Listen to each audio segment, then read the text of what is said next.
Good morning. I'm Dr. Gay Carlson, President of the American Academy of Child and Adolescent Psychiatry, with number 16 of my Screenside chats for our AACAP members. Screenside chats are meant to share timely clinical practice and other information from experts on key topics during the COVID-19 pandemic continuing to plague us. Reminiscent of President Roosevelt's fireside chats during the Great Depression and World War II, I hope they'll be comfortable and informative and fill a niche not otherwise addressed by materials available to you. Today I'm following a thread that was introduced by Dr. David Brent a couple of chats ago when he was telling us about suicide prevention. He spoke about one component of suicide prevention being parental monitoring of their child's media life. I then invited Dr. Paul Weigel, an authority on children and screens, to tell us more about how parents can actually do that. We ended with a question about how to manage situations in which there's an obvious conflict between what the parent wants and what the child wants as far as his devices are concerned. That got us to the subject of successful parenting, which clearly needed a program all of its own. And so today we are going to pursue that further with Dr. Dan Waschbusch.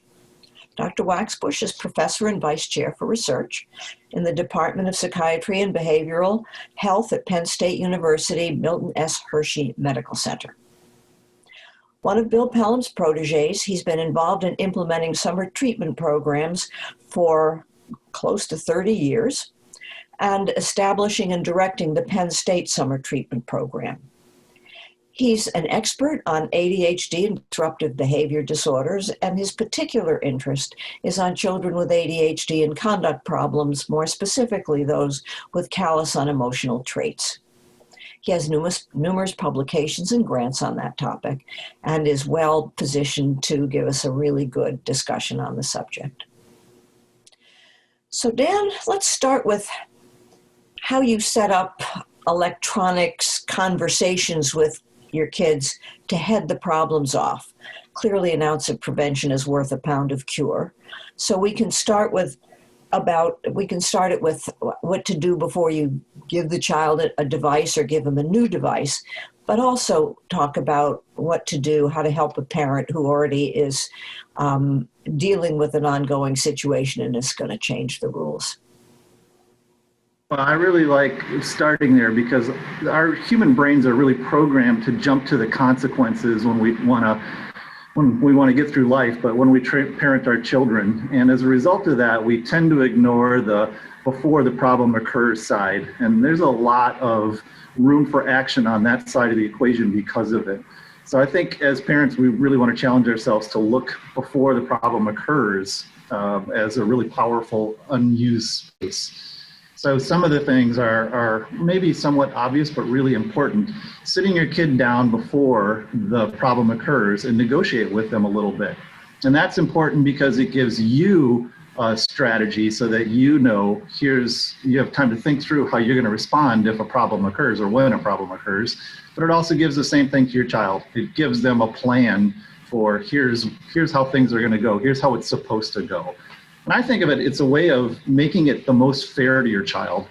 Basically what you're saying is, if you do this, then this will happen. If you do that, then that will happen. And that gives them the full range of options to figure out what they want to do. Well, what if you get, I don't want to talk about it? I think it's an important point because that will happen at times. You have to do this at a time when you're in a good space and when your child is in a good space. So don't do it as you're just, late for work or you're expecting a phone call or, another child is upstairs. You're trying to get them to clean their room at the same time you're having this conversation. It's just not going to work. You have to be in the right headspace and then try to find a time when your kid's in the right headspace too. So role play with me. I can be a pretty good brat. Some people think that's a role that comes natural to me. But seriously, role play a conversation with us. Here I am. I'm 11 or 12, or I don't know, whatever age you want to pick, and I'm doing my thing. You're doing your thing. How would you start it off? All right, Susie, we just bought this new Xbox 360, and I know you are super excited to dig into it. I'm super excited to see how it works too, because I don't know much about it. But we first need to figure out how this is going to work, right? We need to figure out when you can do it and how long you're going to do it, and when you can't do it and how long you're not going to do it. So what do you think? How long do you think you should be able to play your Xbox on your average school day? Well, but this is my fun. I mean, I've been in school all day. And you get into a game, and I want to do it until I finish it. I agree. It is absolutely fun, but like anything in life, you can't do it all day, every day, right? You need to sleep, you need to eat, you need time to hang out with your other friends. We like to see you sometimes, right? So we should come up with some times when you can do all that other stuff. And of course, you have to do schoolwork too. So Xbox has to work around those things. It can't replace those things. So do you think, what's a good amount of time do you think you could spend on an Xbox each day? 4 hours. 4 hours on a school day. Yep, I understand. That's probably be a lot of fun to spend 4 hours. I was thinking more like a half hour. Half an hour? You can't do anything in half an hour. That's not enough time? No. Well, let's compromise. You said 4 hours. I said half hour. Why don't we say an hour each school day? Right? Now, that's if things are going well in other parts of your life, right? So if you get in a fight with your brother Benny, or if your homework's not done, or if you do other things that we've had trouble with, then your privilege of using your Xbox is going to be the first thing that goes, right? So you have to remember that the Xbox is not something that you deserve as a human right. An Xbox is something that you are allowed to have if you do a good job, just like other parts of your life. So would this be, so I'm out of my role play now. Yeah. So would this be something that would be good to kind of write up, one of those things that goes on the refrigerator? I get to use the Xbox for an hour between this time and this time, or after this and such is done. I mean, is it useful to have those kind of things written down? Yeah, I think it partly depends on the nature of your child, right? So if you have a more behaviorally challenging child, or if you have a lawyer in training who's going to argue with every point that you come up with, then the more you can have in writing, the more evidence of what the agreement that you came up with, the better. So I would absolutely in that case. But for a lot of kids, that might be overkill, right? A lot of kids are kind of easygoing kids who have trouble getting on and off a video game. They may not need it in writing. It never hurts to do that. The thing to keep in mind is, in my experience, the hard part about behavioral programs is not coming up with them, it's maintaining them. So the more complex you make it, the more you require of a parent to do, the less likely that they're actually going to do it, and the less likely that anybody will maintain it. So start off as easy as possible and then add layers as the situation warrants. Do you think it's better to say, you said, well, it depends on how parts of your life are going, the Xbox will be the first thing to go. Do you think that's a better thing to do, or do you think it's better to sort of put it in a positive way that says you earn the Xbox when you come home and do your homework, or you finish your dinner, and I don't know, but you set it up where it's kind of a sign that they've been successful doing something. They then get the device rather than the device is expected and they get it removed when they screw up. Yeah, I think that's a really good point. So I like to go positive, add in the negative, and then come back to the positive, right? So you lay out, here's how you can earn your Xbox every day. And then you bring in the specific examples of things that you're having trouble with. So on the other hand, if this happens, and then come back to the positive. But remember, as long as you do this, then you can earn your Xbox. What about the obvious issue of,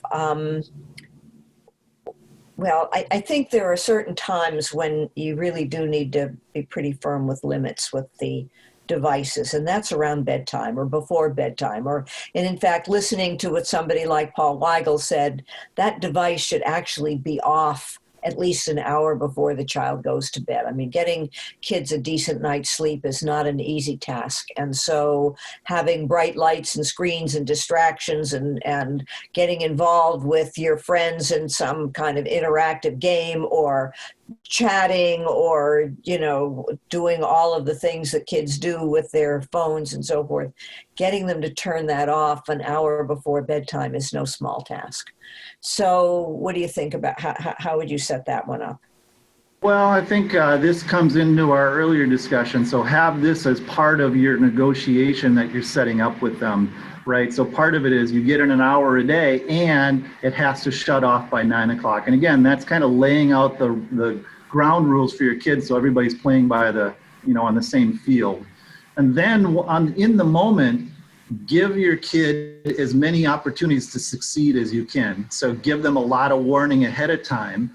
And if possible, try to be flexible with them about the specifics. So if you say you have to be off by 9 o'clock, again, this kind of depends on your kid and on your experience, but if you can give them a little bit of time to finish up what they're doing, right? And then get them off. So don't be quite as rigid. Some kids, that's not possible, right? Some kids are going to take every inch that you give them, and that kid you have to hold. But a lot of kids, if you say, how much time do you need? Do you need another 5 minutes? I'll give you that 5 minutes. Mm-hmm. Avoid the power struggle if you can. I think that can be very helpful. Do you treat adolescents any differently than kids? I do more negotiation with the adolescents because I think it sends the message that you are moving more into the phase of life where you are responsible for yourself. I try to frame things in terms of the consequences for them. If you do this, then here's what this means. And if you do that, then that happens. It's more of a challenge because in my experience, at least for adolescents, video games are a bigger part of their life than it is for the younger kids in terms of their social life. So it is more of a challenge for teenagers, I think. Yeah, well, that's what I'm thinking. I mean, I'm thinking about the kids who sleep with their phones, and you're getting pinged all night, and if you miss some crucial thing that happens, oh my God, you're really behind the 8 ball. So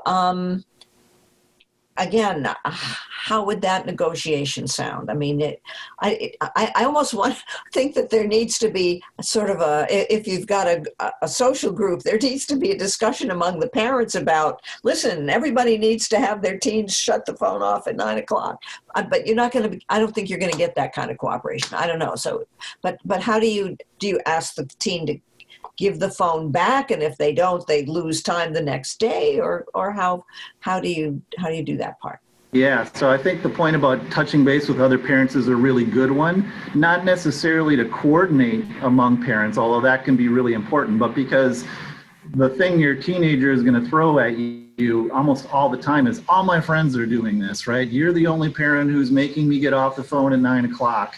So just for your own sort of knowledge and reassurance, touching base with them to say, how do you handle it? And they often have very good ideas. That can help you kind of maintain your backbone, if you will.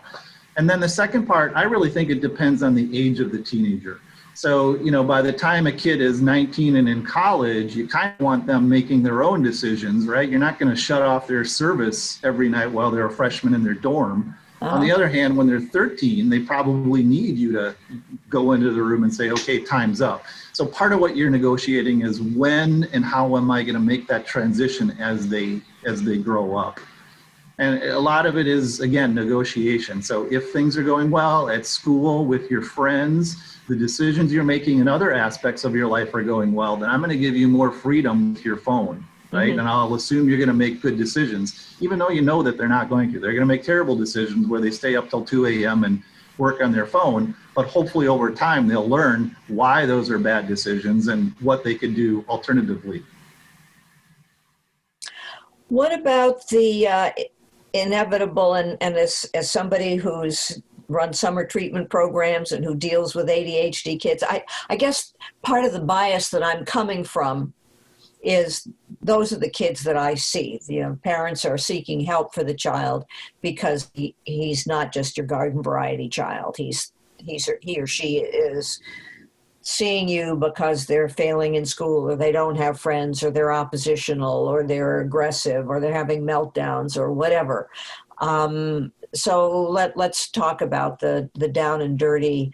The kid needs a surgical removal of his device. How does that look? When we were chatting on the phone, I thought you had a nice way of talking about how you kind of move in on it and do it gradually. Go over that. Yeah, so I think one thing to keep in mind is that I think the kid's own characteristics is probably the biggest determinant of how much of a problem it's going to be, right? So some kids are sort of temperamentally able to control themselves more, and they're going to be easier to get off of the video game. So it's the kids who are really dysregulated who you really need to think through how I'm going to approach this, because they're the ones who are going to have the most trouble. And they're also going to be most dysregulated during the game, I think. They're going to be the ones who are screaming loudest and throwing their controller across the game because they get more frustrated and so on. I really feel like you need to negotiate with the kid, but you need to bring all the possible tools to the party here, right? So you need to have a reward system, and you need to make each day's video games contingent on sort of past behavior. In other words, how you do today is going to depend whether you get access to the Xbox tomorrow. Ultimately, it's all about leverage, right? So what power do you have over this child in terms of things that they care about? And that's both in positive ways and in sort of taking things away. So if you want this child to get off the video games in a nice way, then what incentive can you offer them? And then what sort of consequence can you offer them if they don't do it? And laying that out as clearly as possible, right? So in my own house, I try to make video games contingent on the kid's behavior, and it's very hard to do. So I've resorted to, I unplug my router every night and I take it up to my bedroom so the kids can't access the internet after a certain amount of time. And, that doesn't always take care of the problem, but it takes care of a lot of the problem. Mm-hmm. Well, so that's the bottom line, right? I mean, you can remove that. For the child so we're often talking about kids who have, for ADHD, they have time blindness. They have problems with cognitive flexibility and switching tasks. They have problems with emotion regulation. So all of the things that make ADHD come to play when you have issues with games. So if we say, for instance, that the time you can play is after dinner, and I have to say in the houses that I listen to, I'm not even sure people have regular meal times anymore. So you need to maybe set it, okay, we'll do it from 6:30 to 7:30 or 7 to 8 or whatever the thing is. Okay, so we're playing on it and we're getting down to the witching hour. How would you start the conversation? So they're on the video game and they're on the video game, and now it's time to shut it off and, I don't know, read a book, get ready for bed, meditate. I don't care what the kid does, but anyway, he can't have it after a certain time. He can't have it after 8 o'clock, and now it's 5 of 8. Yep. So first of all, I would start by, 10 or 15 minutes ahead of time, start giving them warning. So you need to get off at 8 o'clock, and let them know that repeatedly over time. Once the time gets there, then if possible, you're going to sit there and watch them play their video game so that when they get to a natural breaking point, you can say, okay, you just lost the level. It's after 8 o'clock. We agreed that when you get to the end of the level, you're going to get off, and you're going to guide them through that. So I think that's very helpful, so that the more you can time getting them off to a natural breaking point, the less frustrated that they're going to get. So I think that's one thing. And then you need to give them warnings and reminders, right? If you don't get off, as we agreed to, in a nice way, then you're going to lose your Xbox access tomorrow, right? And if it continues, then you're going to lose it for a couple different days. So you kind of ratchet it up, but give them chances to pull themselves together as often as possible. How about the other way around, though? How about if you were to have if you get off nicely, you get an hour and 10 minutes tomorrow night. We still have to stop at 8, but maybe you could start at, I don't know, 6:50 or something like that. How does that accomplish anything? I think that's a terrific idea. And, I'm falling into the same trap I always talk to my parents about, which is you always forget about the reward approach and you jump to the consequence approach. So you always have to have, here's the right thing to do, and here's the incentive for doing it right. And unfortunately, here's the consequence, the negative consequence for doing it wrong. So I love that. You absolutely have to say, hey, if you get off, then I will sit down and read with you. And I know you'd love that, or I'll give you extra time tomorrow or this weekend. So that's really important. Okay. So we've got the kid. He's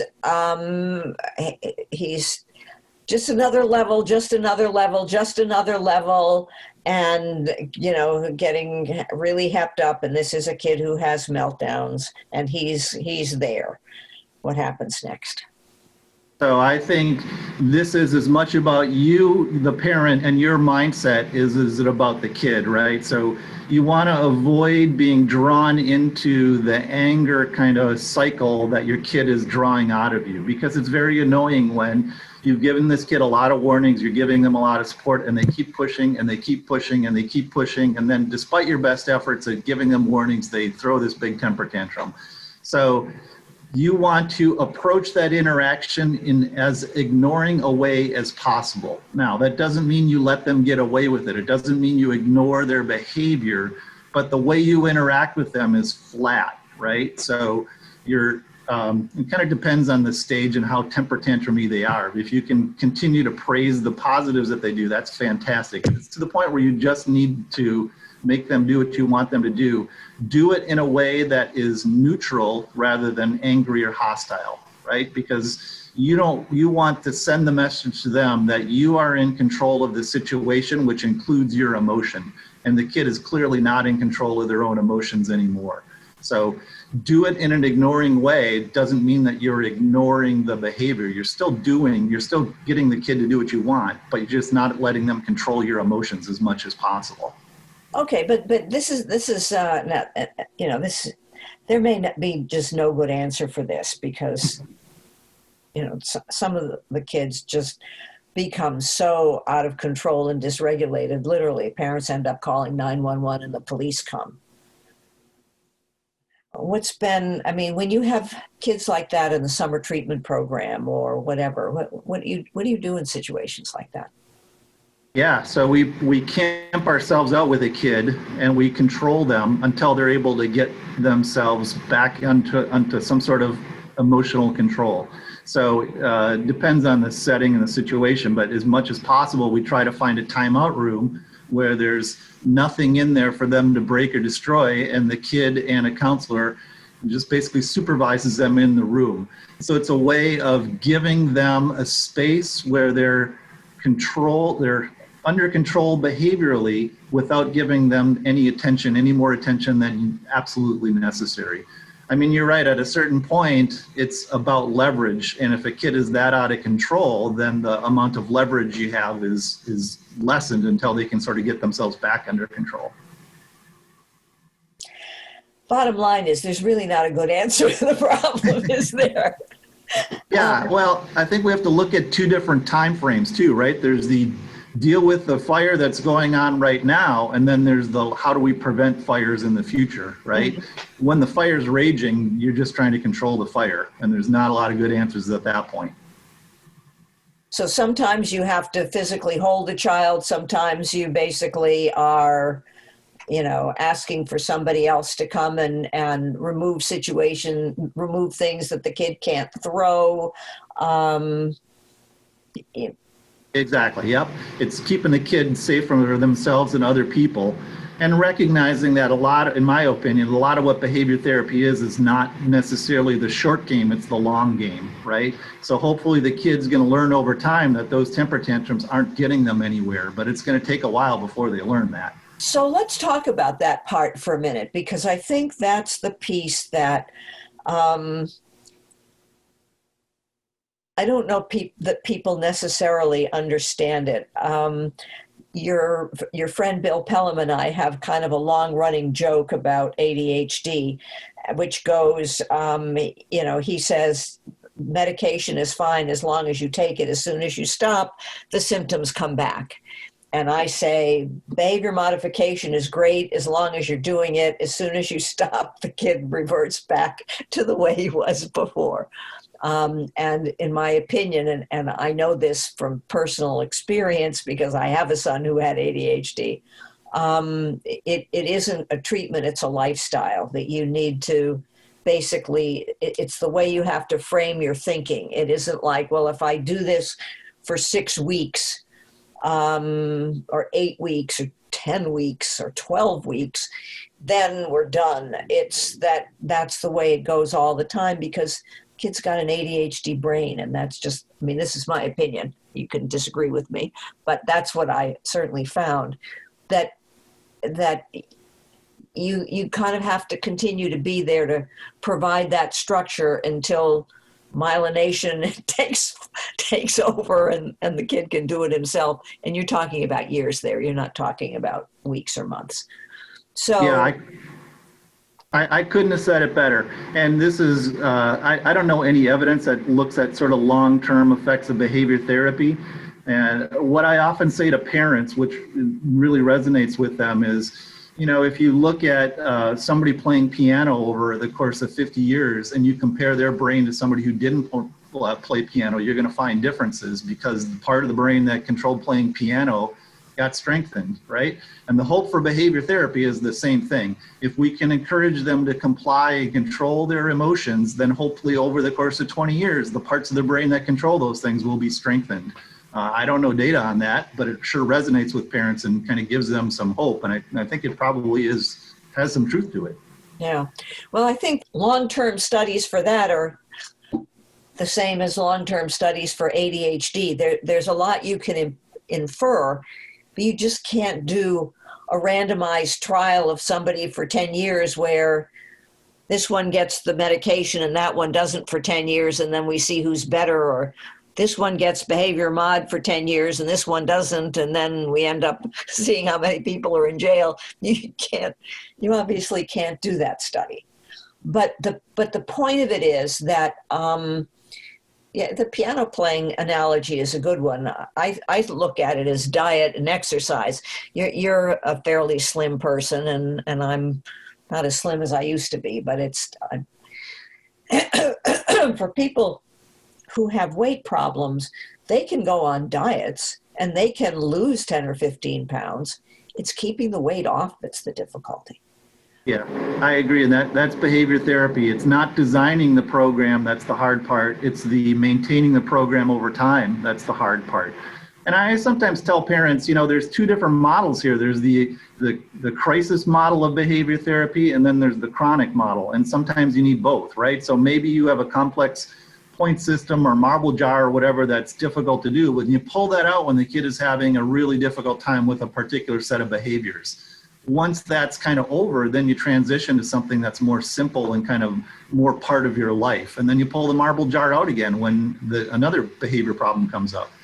I guess in terms of a final word of wisdom, we're saying an ounce of prevention is worth a pound of cure, that with the holidays coming up and kids might be getting devices or new devices or whatever, that we would recommend that, we've got mostly professionals watching this, but we would recommend that they advise parents to sort of set up a structure for the kid about how he or she will be able to get access to their devices and maximize their time on it. And the issue about what will happen if they don't keep up their end of the bargain, that for children who have more emotion regulation problems than others, that you need to keep yourself calm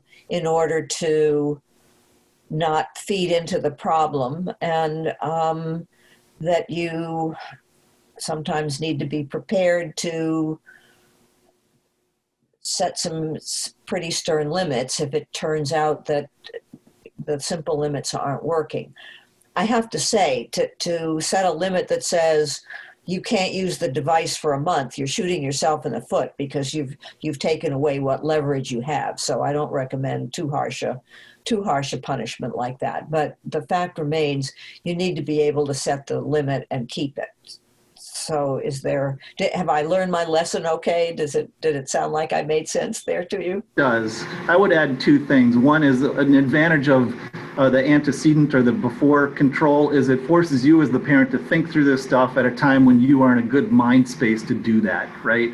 The time to be thinking through this is not when your kid is temper tantruming, it's when you are in a calm state of mind.